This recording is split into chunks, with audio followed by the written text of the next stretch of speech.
خدا کا تصور مختلف مذاہب میں کیا ہے؟ ایک تو سیدھی سی بات یہ تھی کہ آپ دوسرے مذاہب کو چھیڑ دیں اور بتا دیں. اس میں ایک خطرہ اور ایک خدشہ جو پیش نظر رہتا ہے وہ یہ ہے کہ اگر آپ کا خود اس مذہب سے تعلق نہ ہو تو بہت مشکل ہوتا ہے یہ بتانا کہ دوسرے کا تصور وہ ہے بھی یا نہیں. اور دوسرے یہ ہے کہ اگر اس مذہب کے ماننے والے کسی قسم کی تنقید برداشت کریں ہی نہیں تو آپ کے لیے بتانا اور بھی مشکل ہو جاتا ہے. آپ صحیح بات بھی نہیں کر سکتے. اس لیے میں نے سوچا چونکہ یہ لوگ برداشت کر لیتے ہیں تو لہذا یہ بتایا جائے کہ صاحب یہ کتاب کیا کہہ رہی ہے، اس میں تصور پروردگار کیا ہے. تو ہم مختلف پہلوؤں کا جائزہ لے رہے ہیں. کیونکہ میرا بنیادی طور پر لسانیات سے تعلق ہے، مذہب سے نہیں، اس لیے ایک ایسا پیسج کا میں نے انتخاب کیا جس کا کہ زبانوں سے کچھ تعلق ہے. اس کا پس منظر یہ ہے کہ یہودیوں کے یہاں ایک عید ہوا کرتی تھی جسے عید فصح کہتے تھے. وہ ان کی قربانی کی عید تھی، آپ اسے یہودیوں کی عید الاضحیٰ کہہ لیجئے. اس کے بعد جو ہے ان کا حج ہوا کرتا تھا اور حقیقتاً وہ اسے عبرانی زبان میں حج ہی کہتے تھے اور اب تک وہ اسے حج ہی کہتے ہیں، کیونکہ عبرانی کا گاف جو ہے وہ عربی میں جیم میں بدل جاتا ہے تو وہی لفظ حج بن گیا. تو اس حج کے لیے تمام لوگ آئے ہوئے تھے ادھر ادھر سے. تو وہاں پہ مختلف جگہوں کے نام دیے ہوئے ہیں کہ صاحب کاپیدوکیا سے اور آسیہ یعنی ایشیا کوچک سے، مابین النہرین سے، عراق سے، ادھر سے ادھر سے، دنیا بھر سے، اور بیچ میں ایک یہودیہ کا ذکر بھی آ رہا ہے. تو میں عرض یہ کر رہا تھا کہ وہاں پہ یہودیہ کی کوئی تک نظر نہیں آتی کیونکہ یہ لوگ باہر سے آئے ہیں اور یروشلم یہودیہ کے اندر ہی واقع ہے. تو یہ ایسے ہے جیسے کوئی شخص کراچی میں بیٹھ کے یہ کہے کہ میں پاکستان سے آ رہا ہوں.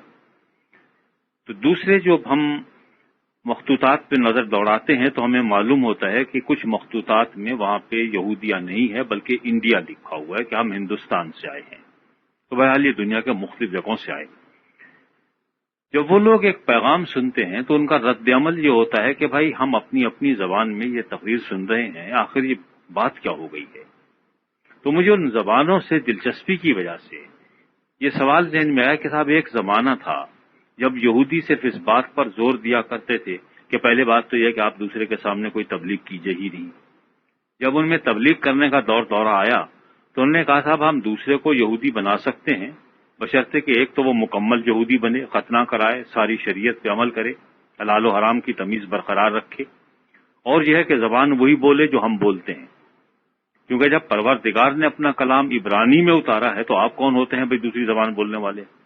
آپ اپنی زبانیں ویسے بولتے ہیں، بولتے رہیے، لیکن جس وقت عبادت ہوگی اس وقت آپ عبرانی ہی بولیں گے اور کوئی زبان نہیں بولیں گے. پروردگار نے اہتمام ایسا فرمایا کہ بخت نصر آئے حضرت اور انہوں نے آ کے یروشلم کو تباہ و برباد کر دیا اور یہودیوں کو ادھر ادھر پھیلا دیا. اب جب وہ ادھر ادھر پھیل گئے تو اب مجبوری یہ ہوئی کہ چند ایک نسلوں کے بعد لوگ عبرانی اب کہاں سے بولیں کہ وہ ماحول ہی میں نہیں ہے، دوسری زبانی بولی چلی جا رہی ہیں. عام طور پر زبانیں میں یونانی بولی جاتی تھی. تو اس ضرورت کے پیش نظر انہوں نے اپنی کتاب کا یونانی زبان میں ترجمہ کر لیا جس کا نام سیپٹویجنٹ رکھا گیا. اور اس کے پیچھے روایت یہ گھڑی گئی کہ صاحب 70 آدمی تھے جنہوں نے مل کے یہ ترجمہ کیا. ہر آدمی کو الگ الگ ایک کمرے میں بند کر دیا گیا تھا کہ آپ پوری کتاب کا ترجمہ کریں. اور جب وہ تراجم 70 کے 70 ملائے گئے تو کہیں پہ زیر زبر کا کوئی فرق دکھائی نہیں دیا، سب ایک جیسے تھے. تو لہذا معلوم ہوتا ہے یہ الہامی ترجمہ ہے.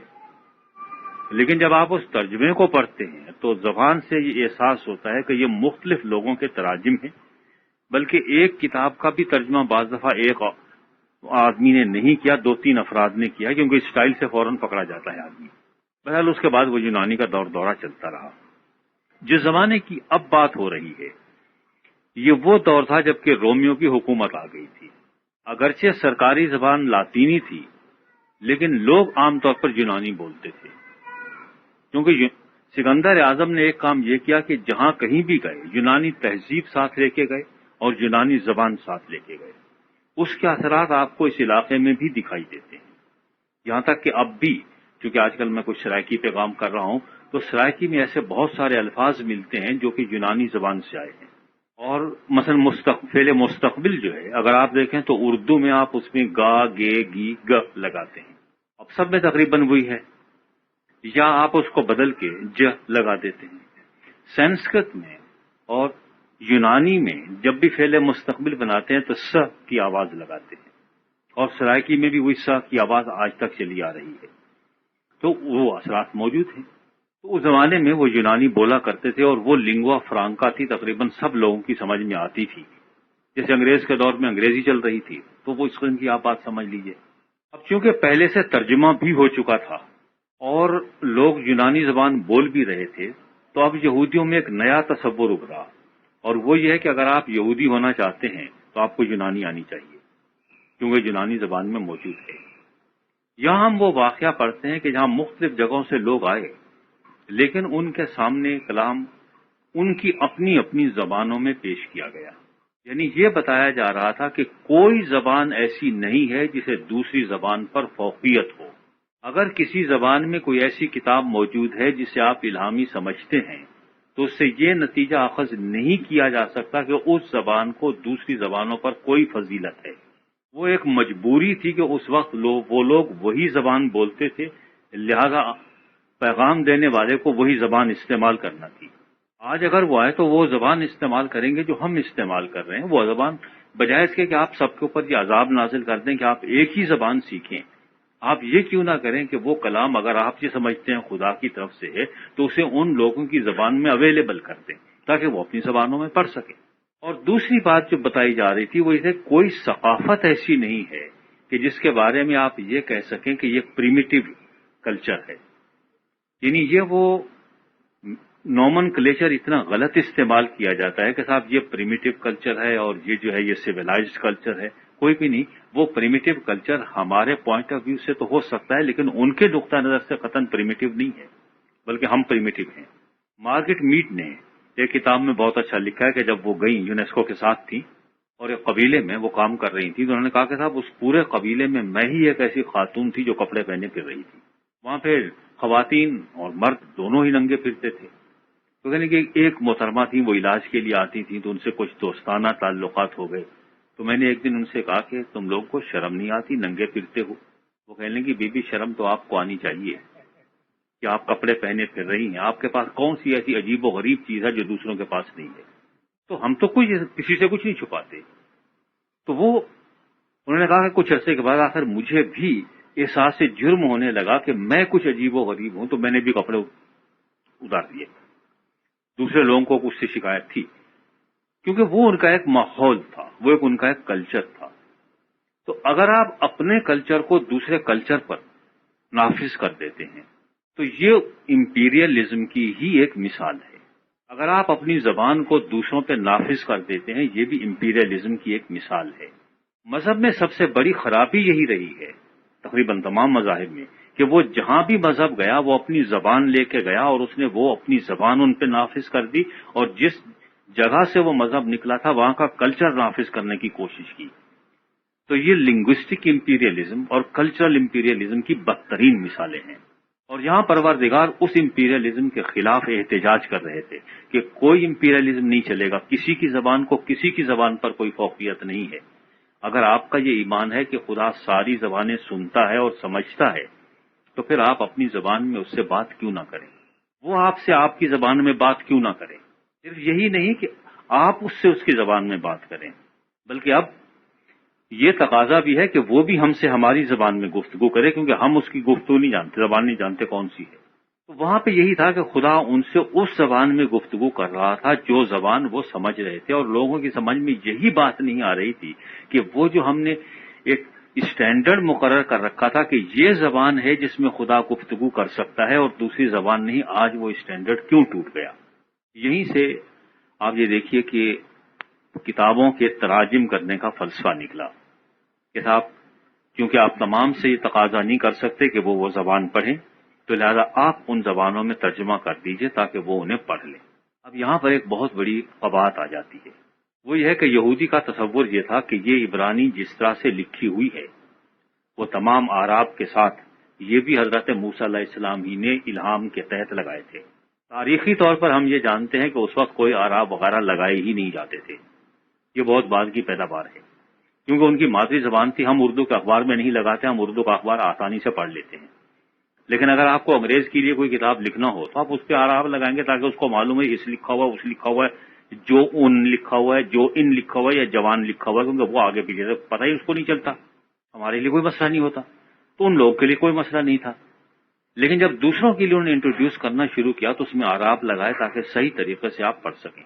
اب جب تراجم کی باری آئی تو مشکل یہ ہوئی کہ اس کے ساتھ صرف یہی خیال نہیں تھا کہ یہ زیر زبر پیش بھی اللہ میاں نے لگا دیے ہیں، بلکہ یہ کہ یہ ایسی فصیح و بلیغ زبان میں ہے کہ اس کا ترجمہ ہو ہی نہیں سکتا، تو لہذا وہ فصاحت و بلاغت کے معیار پر اس کو رکھ دیا گیا۔ اور یہودی حضرات نے جو زیادتی کی وہ دوسرے حضرات نے بھی کی، وہ یہ کی کہ چونکہ عبرانی میں انہوں نے جو کچھ پڑھا اور وہ اللہ تعالیٰ نے فرمایا تھا، تو اس کے بعد جتنی بھی گرامرز مرتب کی گئیں وہ اللہ تعالیٰ کے فرمان کے عین مطابق مرتب کی گئیں۔ یہ نہیں دیکھا گیا کہ لوگ زبان کیسے بول رہے ہیں، بلکہ یہ چونکہ اس کتاب میں یہ زبان ایسے آئی ہے تو ایسے ہی ہونی چاہیے، اگر لوگ بولتے ہیں تو غلط بولتے ہیں۔ تو ڈسکرپٹیو گرامر نہیں لکھی گئی، پریسکرپٹیو گرامر لکھی گئی، جیسے ڈاکٹر نسخہ لکھتا ہے۔ اور ہمارے یہاں انگریزی اور دوسری زبانیں اسی پریسکرپٹیو گرامر کے تحت پڑھائی جاتی ہیں کہ ایسے کہنا ہے۔ یہ نہیں کہا جاتا کہ آج کل وہ خود کیسے کہہ رہے ہیں، وہ ہر ایک اٹس می کہہ رہا ہے، لیکن وہ اب بھی ہو وہ یہ لیکن نہیں، گرامر کے اعتبار سے اٹس آئی ہونا چاہیے۔ بھئی ہونا تو چاہیے، لیکن وہ نہیں بولتا جس کی زبان ہے۔ آپ مجھ سے بلوائے چلے جا رہے ہیں، کہو کہ اٹس آئی، عذاب تو نازل کر دیا۔ تو انہوں نے وہ گرامرز جو مرتب کی اس کتاب کی روشنی میں تو یہ نہیں دیکھا کہ زبان کیسے استعمال ہو رہی تھی۔ اس کے لیے پروردگار نے کچھ اور اہتمام کر دیا کہ 1947 میں جو مخطوطات ملے وادی قمران میں، اس کے بعد ابلا کے مقام پہ اور نوزی کے مقام پہ اور ماری کے مقام پہ، وہ کنانی زبان میں اور پرانی جس کی عبرانی کی شکل تھی، تو ان کے پڑھنے سے ہمیں معلوم ہوا کہ زبان ایسے بولی جا رہی تھی، یہ جو ان کے قواعد تھے، اور بعد میں ایک مذہبی طور پر ایک خاص قسم کی زبان ایجاد کر لی گئی، کیونکہ وہ عام لوگوں کی زبان ویسی نہیں تھی۔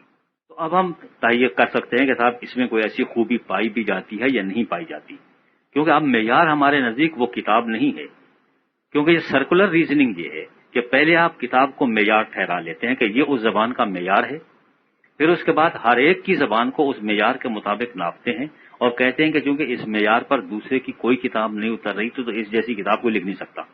یہودیوں کے یہاں بھی اس قسم کا تصور تھا، دوسری جگہ پر بھی یہی ہو گیا۔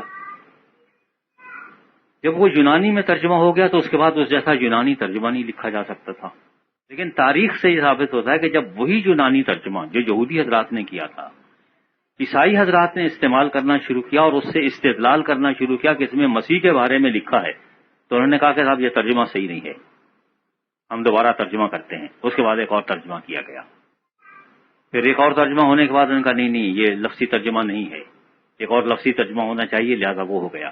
اور کیونکہ دوسرے نے وہ استعمال کرنا شروع کر دیا تھا، مشکل یہ ہو گئی تھی کہ وہ اس سے استدلال کر رہا تھا۔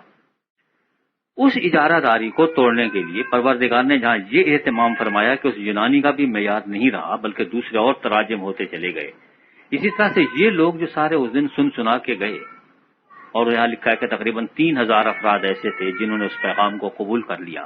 ظاہر ہے کہ وہ اپنے اپنے علاقے میں جب گئے ہوں گے تو انہوں نے اپنے اپنے علاقے میں جا کے اس کی تبلیغ کی ہوگی، بھئی ہم نے یہ بات سنی ہے، ہمیں یہ اچھی لگی ہے، تمہیں اچھی لگتی ہے تو قبول کر لو۔ تو مختلف زبانوں میں اسی ایک ہی بات کو بیان کیا گیا ہوگا اور اپنے ماحول کے عین مطابق بیان کیا گیا ہوگا۔ اب وہاں پر بھی وہ مذہب پھیلا ہی ہوگا، لیکن اگر آپ اس زمانے کے ان تمام ورژنز کا مقابلہ کر کے دیکھیں جو کہ مختلف جگہوں پر رائج تھے تو آپ کو معلوم ہوتا ہے کہ وہ ایک جیسے نہیں تھے۔ بنیادی بات ایک تھی لیکن اس کو کہنے کا انداز مختلف تھا۔ لیکن آج ہمارے ساتھ ٹریجڈی یہ ہے، میں مسیحیت کی مثال دیتا ہوں کہ چونکہ ہمارے یہاں بعد میں جو انٹروڈیوس ہوئی زیادہ تو وہ انگریز نے آ کے کی، تو لہذا جو ویسٹرن تھیالوجی تھی وہ ہمارے لیے ایک معیار بن کے رہ گئی کہ صاحب آپ کو اگر عیسائیت ماننا ہے تو ایسے ہی ماننا ہے اور انہی الفاظ میں ماننا ہے، پلے پڑے یا نہ پڑے، نہیں پڑتی تو کہہ دو کہ یہ تو بھید ہے، یہ راز ہے اور جان چھڑا کے بیٹھ جاؤ، کیونکہ آپ کو خود ہی سمجھ میں نہیں آ رہا تو دوسرے کو کیا آپ سمجھائیں گے۔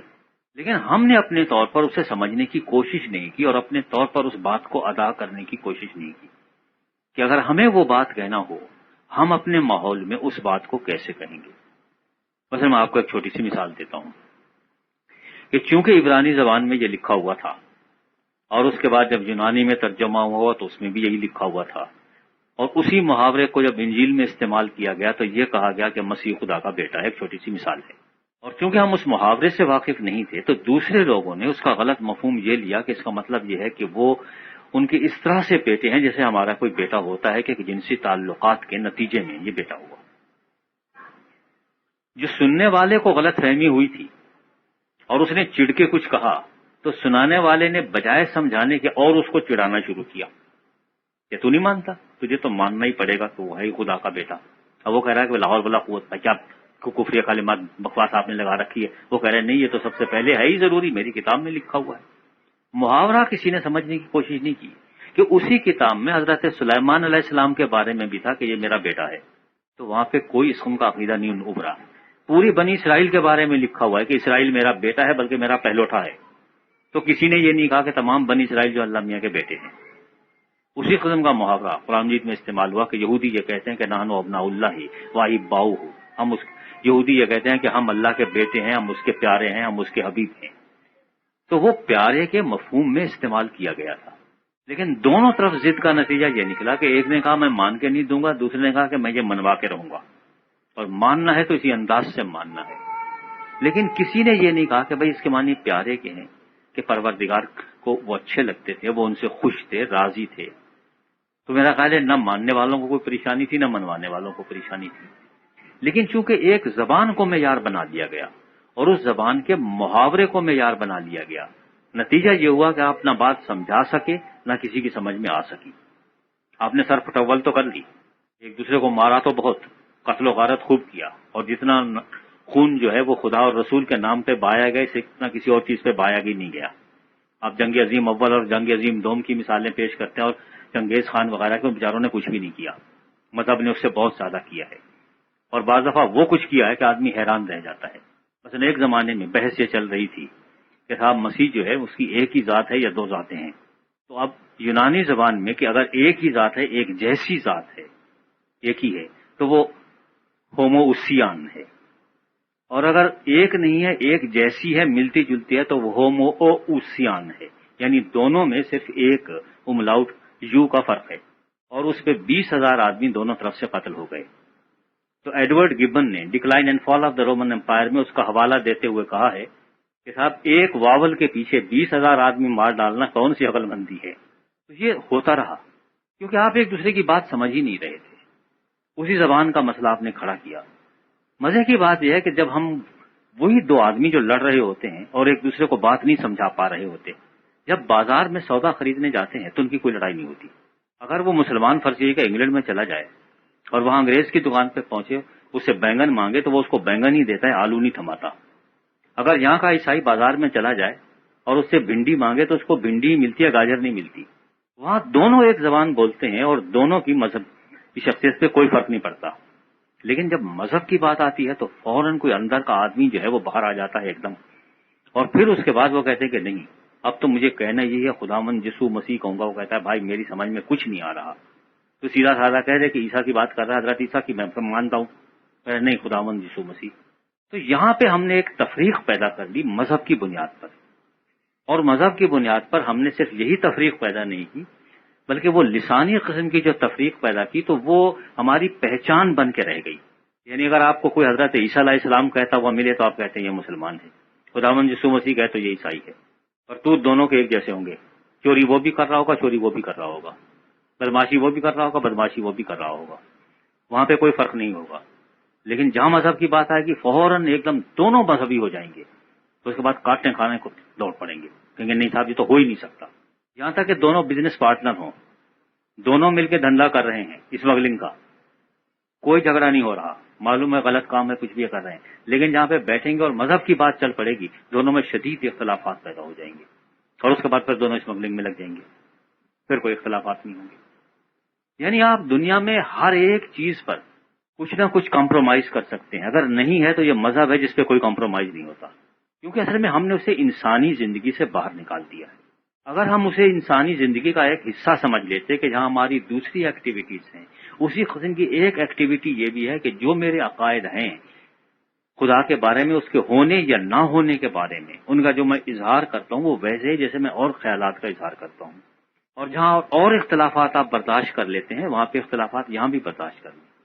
یعنی مجھے غالب بہت اچھے لگتے ہیں، علامہ اقبال میرے پلے ہی نہیں پڑتے بھائی، سیدھی سی بات ہے۔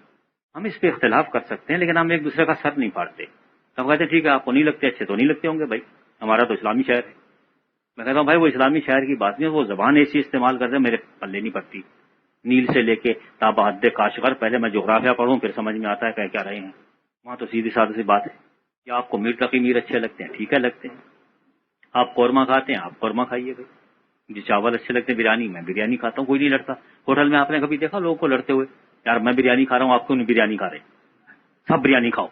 یا وہ جو ہے ہوٹل کا مینیجر وہ کہہ دے کہ نہیں صاحب کیونکہ میں بریانی پسند کرتا ہوں تو لہٰذا سب آج کو بریانی ملے گی اور کچھ نہیں ملے گا. آپ ہوٹل سے اٹھ کے چلے جائیں گے، آپ کو نہیں ملتا تو ہم دوسرے ہوٹل میں چلے جاتے ہیں. اچھا وہ آپ کو روکتا بھی نہیں، آپ اور چلے جاؤ. مذہب میں ہم نے یہ بھی پابندی لگا دی کہ اگر تم وہ نہیں مانو گے اور ویسے نہیں مانو گے اور ان الفاظ میں نہیں مانو گے اور ویسے اقرار نہیں کرو گے تو بیٹا ہم تمہیں جانے بھی نہیں دیں گے. ہوٹل میں تو یہ کہ ہوٹل چھوڑ کے دوسرے ہوٹل میں چلے جاؤ گے، لیکن اس میں ہم جانے بھی نہیں دیں گے. ایک دفعہ تم آ کے پھنس تو گئے وہ اس چوہے دان میں، باہر نہیں نکل سکتے. تو یہ دنیا کا وہ عجیب و غریب تجربہ ہے جس نے دنیا کو مذہب سے متنفر کر دیا ہے اور صحیح طور پر کیا ہے. کیونکہ کہیں اور آپ ایسی نامعقولیت کا ثبوت نہیں دیتے جتنا اس فیلڈ میں دیتے ہیں. ہر جگہ آپ تنقید برداشت کر لیتے ہیں، یہاں تنقید آپ سے برداشت نہیں ہوتی.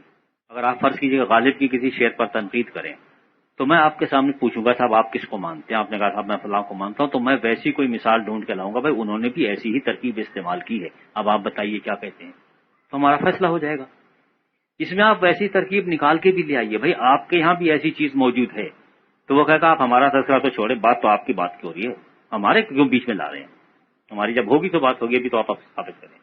تو ہم نے دھینگا مشتی مچا رکھی ہے مذہب، اور ایسی ایسی کشتیاں لڑی ہیں، ایسے ایسے دنگل لڑے ہیں اور آج تک لڑ رہے ہیں جس کا کوئی ثبوت نہیں، کوئی جواز ہمیں کہیں سے دکھائی دیتا ہی نہیں ہے. مجھے یہ واقعہ صرف اس لیے اچھا لگ رہا تھا کہ یہاں پر وہ اجارہ داری ختم کی گئی ہے، ملائیت کی، پادریت کی، پنڈتیت کی، کہ وہ کوئی بھی ہے جو اجارہ دار بن کے بیٹھ جاتا ہے اور وہ کہتا ہے کہ صرف مجھے ہی حق پہنچتا ہے کہ میں اس کی تعویل اور تشریح کر سکوں، آپ کو نہیں پہنچتا کیونکہ میں نے 5 برس یہ سیکھا ہے یا 10 برس یہ سیکھا ہے. آپ کیا ہوتے ہیں جمعہ 8 دن آپ کو، آپ تو اصل زبان بھی نہیں جانتے. تو میرا سوال یہ ہے کہ بھائی ہم اصل زبان تو نہیں جانتے لیکن یہ ترجمہ تو آپ ہی نے کیا ہے نا، یہ تو جانتے ہیں، اس پہ بحث کر لیجئے. تو کہ نہیں، شرط یہ ہے کہ پہلے آپ ایمان لائیں پھر آپ کی سمجھ میں آئے گا. یہ بنیادی شرط ہے، اس کے بغیر سمجھ میں نہیں آتا. کافروں کی سمجھ میں نہیں آیا کرتا. ہمارے ایک دوست ہیں، جب ان سے کوئی بات ہوتی ہے فوراً وہ سیدھا کہہ دیتے ہیں کہ تو آئی کافر، تیرے تو دل پہ خدا نے تالے لگا رکھے ہیں، تیری سمجھ میں کیا آئے گا؟ پہلے مسلمان ہو پھر سمجھ میں آئے گا. کلمہ تو پڑھ. میں کہتا ہوں آپ 10 دفعہ پڑھوا لیجئے پھر بھی سمجھ میں نہیں آ رہا. مشکل تو یہ ہے. تو اجارہ داری جو ہے جب تک یہ قائم رہے گی ایک طبقے کی، اور وہ طبقہ حکومت کرتا رہے گا اور مراعات یافتہ طبقہ ہوگا، کبھی بھی کوئی سمجھوتا نہیں ہو سکتا. آپ کبھی بھی جو ماننے والے ہیں وہ کسی بات پر متفق نہیں ہو سکتے، کیونکہ ماننے والے کو تو جانا پھر اسی کے پاس ہے نا. قبلہ یہ ایسی ہے، ہوگا نہیں کہا کس نے ہے؟ اب سوال یہ کہ کہا کس نے ہے. اگر آپ ہیں مسلمان اور آپ نے کہا کہ مجھ سے تو کہا ہے یہ صادق مسیح نے، تو اس نے بکواس کی ہے. اور اگر آپ ہیں عیسائی اور آپ نے کہا یہ محمد صادق نے کہا ہے، تو تب آپ پھر بکواس کر رہے ہیں. وہ اگر آپ مسیحی ہیں تو صادق مسیح کہے، اور اگر آپ مسلمان ہیں تو محمد صادق کہے، تب تو بات مانی جائے گی، ورنہ تو نہیں مانی جا سکتی، کیونکہ اجارہ داری تو ہمارے پاس ہے، ٹھیکہ تو ہم نے لیا ہوا ہے پورے کی پوری سچائی کا، دوسرے کو حق ہی نہیں پہنچتا. تو یہ اجارہ داری توڑنے کی بہت شدید ضرورت ہے. اور میں بنیادی طور پر یہ سمجھتا ہوں کہ انبیاء کرام جو آئے وہ اسی مقصد کے لیے آئے تھے کہ یہ اجارہ داری توڑی جائے. لیکن یہ سب سے بڑی بدقسمتی ہے کہ انہی انبیاء کرام کے نام پر سب سے بڑی اجارہ داریاں قائم کی گئیں اور آج تک قائم ہیں. اور جب بھی آپ اس کو توڑنے کی کوشش کرتے ہیں تو اسی نبی کو آگے لا کے کھڑا کر دیا جاتا ہے کہ صاحب انہوں نے تو یہ فرمایا ہے. اب آپ کیا کر سکتے ہیں؟ جوتے کھائیے. ہم جو مل کے بیٹھتے ہیں یہاں پہ، ہم یہی صرف اتنی بات کہہ رہے ہیں کہ آپ ایک دوسرے کو سمجھنے کی کوشش کیجیے، لیکن اس کے لیے کسی کے ذمہ یہ مت لگا دیجیے کہ آپ ہی کو یہ حق پہنچتا ہے کہ آپ ہی اسے سمجھ سکتے ہیں قبلہ، کیونکہ آپ کا اللہ تبارک و تعالیٰ سے ڈائریکٹ ای میل پہ رابطہ قائم ہے، ہمارا نہیں ہے. اب وہ ایڈریس آپ ہی کے پاس ہے. ہر ایک، اگر آپ کو یہ معلوم ہے کہ وہ خدا ہے، اگر آپ یہ مانتے ہیں، اگر آپ یہ مانتے ہیں کہ وہ آپ کا خالق ہے، تو پھر اس پر یہ اخلاقی ذمہ داری عائد ہوتی ہے کہ وہ ہدایت کے وسائل آپ کے لیے مہیا کرے. اگر وہ نہیں کرتا تو میں ایسے خدا کو نہیں مانتا، سیدھی سی بات ہے. اور اگر وہ وسائل اس نے ہر ایک کے لیے مہیا کر رکھے ہیں تو پھر ہر آدمی کو اس بات کا حق ہونا چاہیے کہ وہ اسے پڑھنے کے بعد اور اسے سمجھنے کے بعد مانے یا نہ مانے. ہم نے صرف ایک ہی حق دیا ہوا ہے، ماننے کا. نہ ماننے کا تو ہم نے حق ہی چھینا ہوا ہے نا. یہ تو ہو ہی نہیں سکتا ہے نا کہ آپ اسے مانے نہیں، آپ جہنم رسید ہو جائیں گے. اور میں یہ کہتا ہوں، ایک دفعہ میرے اس بیان کو ایک اخبار نے بہت اچھالا، میں یہ کہتا ہوں کہ باقیام ہوش و حواس مجھے جہنم میں جانا منظور ہے، لیکن ذہنی خودکشی کر کے جنت میں نہیں جاؤں گا، کیونکہ یہ برداشت ہوتا ہی نہیں ہے کہ آپ ہر جگہ پہ عقل کا تقاضا کریں۔ جب مذہب کی بات آئے آپ کہیں گے نہیں صاحب مذہب کا عقل سے کوئی دور کا ہی واسطہ نہیں ہے، اور پھر جب دوسرا کوئی اعتراض کرے تو آپ فوراً کہتے ہیں کہ مذہب کا کوئی عقل سے واسطہ نہیں، اور جب آپ کو دوسرے کی تردید کرنا ہو تو سارے عقلی دلائل پیش کرنا شروع کر دیں۔ یعنی اس سے بدترین منافقت آج تک میں نے کہیں دیکھی نہیں ہے جس نے مذہبی لوگوں میں دیکھی ہے۔ جو سارے منافقت کے خلاف ڈنڈے لے کے پھر رہے ہیں وہی سب سے بڑے منافقین ہیں، اسی لیے آج ان کا اقتدار ختم ہوتا جا رہا ہے۔ تھوڑی دیر پہلے بات کر رہے تھے، انہوں نے کہا کہ صاحب جب میں رسالے دیکھتا ہوں میگ میں تو مجھے 52 ہفتوں میں سے 50 ہفتے میں فلم ایکٹریسوں کی تصویریں تو باہر دکھائی دیتی ہیں، لیکن کسی عالم کی تصویر دکھائی نہیں دیتی، اور اس کی وجہ یہی ہے کہ اگر آپ باہر عالم کی تصویر چھاپ دیں گے تو وہ میگ نہیں بکے گا، کیونکہ وہ ان کو کچھ دے نہیں رہا ہے، وہ انہیں تکلیف دے رہا ہے، وہ دکھ دے رہا ہے، درد دے رہا ہے، لڑانا سکھا رہا ہے۔ دوسرا، کم از کم آپ جو 2 گھنٹے کی آپ نے فلم دیکھی ہے، کچھ نہ کچھ آپ کو تھوڑا سا سکون تو ہوا۔ آپ اس کی تصویر صرف اس لیے دیکھنا چاہ رہے ہیں کہ کم از کم تھوڑی دیر کے لیے تو آپ وہ دکھ درد بھول گئے، اور اگر وہ آپ کے دکھ درد میں اضافہ کرے، آپ کو ڈرائے دھمکائے، یعنی مذہب تو ایسا ہی معلوم ہوتا ہے کہ صاحب ڈرانے دھمکانے کا نام ہے کہ آپ کو وہ ڈراتا رہے گا، یہ نہیں مانو گے جہنم رسید ہو جاؤ گے، وہاں ایسے جوتے پڑیں گے، ایسے ڈنڈے مارے جائیں گے، یہ کیا جائے گا، وہ کیا جائے گا، سانپ دوڑیں گے، بچھو دوڑیں گے تمہاری زبان پہ، بدبخت تو مانتا نہیں ہے۔ وہ اس کو کبھی یہ نہیں سمجھاتے کہ بھائی اگر آپ یہ مان لیں گے اس میں آپ کا بھی فائدہ ہے، بنی نہ ہوئے انسان کا بھی فائدہ ہے۔ اگر آپ یہاں اس دنیا کو جنت بنا لیں گے تو اس بات کے امکانات ہیں کہ آپ کو وہاں جنت نصیب ہو جائے، لیکن اگر آپ نے اسی کو جہنم بنا دیا اپنے لیے بھی اور دوسروں کے لیے بھی، تو آپ یہ توقعات مت رکھیے کہ وہاں آپ کو جنت ملے گی، وہاں بھی آپ کو جہنم ملے گی، کیونکہ وجہ یہ کہ اگر آپ کو غلطی سے بھی جنت میں بھیج دیا گیا تو آپ اسے بھی جہنم بنا کے چھوڑیں گے، کیونکہ آپ کے تو رگو پے میں ایک چیز سمائی ہوئی ہے، لڑنا جھگڑنا، وہاں بھی آپ یہ دنگے فسادی کریں گے، یہی پھڈے بازیاں ہوں گی، وہاں بھی یہی مناظرے روز کیا کریں گے بیٹھ کے جنت میں بیٹھے ہوئے، ایک ادھر عیسائیوں کا لگا ہوا ہے ملا، ایک ادھر ان کا لگا ہوا ہے، دوسروں کا لگا ہوا ہے، وہاں مناظرے ہو رہے ہیں وہاں پر جنت میں بھی، تو یہی ہوتا رہے گا۔ تو اپنی کتاب پیش کر رہا ہے، وہ اپنی کتاب پیش کر رہا ہے، سارے آفس بیٹھے ہوئے ہیں۔ تو آپ اس کو اگر جنت بنانا چاہتے ہیں تو پہلے یہ اختلافات کو ختم کرنے کا کوئی معقول طریقہ ڈھونڈنا پڑے گا۔ مناظروں سے یہ مسئلہ حل نہیں ہوگا، اور نہ آج تک ہوا ہے۔ ایک بہت خوبصورت مثال خلیل جبران نے پیش کی ہے، اور اس میں یہ ہے کہ 2 آدمی تھے، ساتھ کام کیا کرتے تھے، روزانہ مناظرہ کیا کرتے تھے، کھانے کے ٹائم پہ جب بیٹھتے تھے فرصت ہوتی تھی وہ اپنا پیش کرتا تھا، ایک پکا خدا کا ماننے والا، ایک پکا دہریہ، دونوں روز لگے ہوئے ہیں۔ لوگ آخر تنگ آ گئے کہ انہوں نے کہا بھائی یہ روز کب تک مناظرے ہوتے رہیں گے، تم بھی تیاری کر لو اور تم بھی تیاری کر لو، ایک دن طے کر لو اور اس دن کچھ ہو ہی جائے، فیصلہ ہو جائے ہار یا پار۔ انہوں نے کہا ٹھیک ہے صاحب 1 ماہ کی مدت دے دیجیے، لہٰذا انہیں جتنا بھی خدا کے ہونے کے دلائل مل سکتے تھے انہوں نے سارے کے سارے پڑھ ڈالے اور رٹ ڈالے، اور ان کے پاس جتنے دلائل تھے خدا کے نہ ہونے کے انہوں نے رٹ ڈالے۔ مناظرہ ہوا، ان کے لوگ یہی کہہ رہے تھے جو ان کے ساتھ تھے کہ صاحب ہمارا مناظر جیت گیا ہے، ثابت کر دیا ہے کہ خدا ہے۔ وہ دوسرے والے کہہ رہے تھے نہیں وہ ہمارے والے نے ثابت کر دیا ہے کہ خدا نہیں ہے۔ پبلک میں تو کوئی فیصلہ نہیں ہوا، لیکن ان دونوں میں فیصلہ ہو گیا، دونوں اپنے اپنے گھر گئے۔ وہ جو خدا کو مانتا تھا گھر پہ پہنچنے کے بعد اس نے وہ کتابیں، آسمانی کتابیں اٹھائیں، اٹھا کے چولہے میں پھینکی۔ اس نے کہا بدبخت کہیں کا، میں نے تمام عمر برباد کر دی تجھے ماننے میں، آج تو ثابت ہو گیا تو ہے ہی نہیں، میں نے ایسے وقت برباد کیا۔ وہ جو دوسرا نام ماننے والا تھا وہ گھر پہنچا، سجدے میں گر پڑا، کہنے لگے کہ پروردگار مجھے معاف فرما دیجئے، میں تمام عمر آپ سے غافل رہا، آج اس شخص نے مجھے قائل کر دیا کہ آپ ہیں۔ تو مناظروں کا نتیجہ یہ تو شاید نکل آئے، لیکن پبلک میں کبھی نہیں نکلتا۔ جب ہم نے دیکھا کہ مناظرے سے مسئلہ حل نہیں ہوتا تو پھر ہم نے کہا کہ اب ڈنڈا ہے، جس کے پاس بڑا ڈنڈا، موٹا ڈنڈا، زیادہ طاقتور ڈنڈا، اسی کی بھینس، اصول ہی یہی ہے بھائی۔ تو ہم نے پھر ڈنڈے کا استعمال کیا، جو زیادہ جبر و تشدد کر سکتا ہے وہ زیادہ سچا ہے۔ لیکن اس اصول کے تحت کبھی ہم نے ہلاکو خان کو یہ نہیں کہا کہ صاحب وہ سچا تھا کیونکہ اس کا ڈنڈا بہت مضبوط تھا، اس نے سب کو جو ہے درگت بنائی اور سب کے جو ہے کھوپڑیوں کا مینار تیار کر دیے۔ وہاں ہم نے کبھی نہیں مانی یہ دلیل، لیکن ہماری باری جب آئی تو ہم نے کہا کہ دیکھو ہم نے اتنے عرصے میں کتنا علاقہ فتح کیا، دونوں طرف سے یہ دلیل پیش کی جاتی رہی، اچھی بات تھی نا تو پھیلی،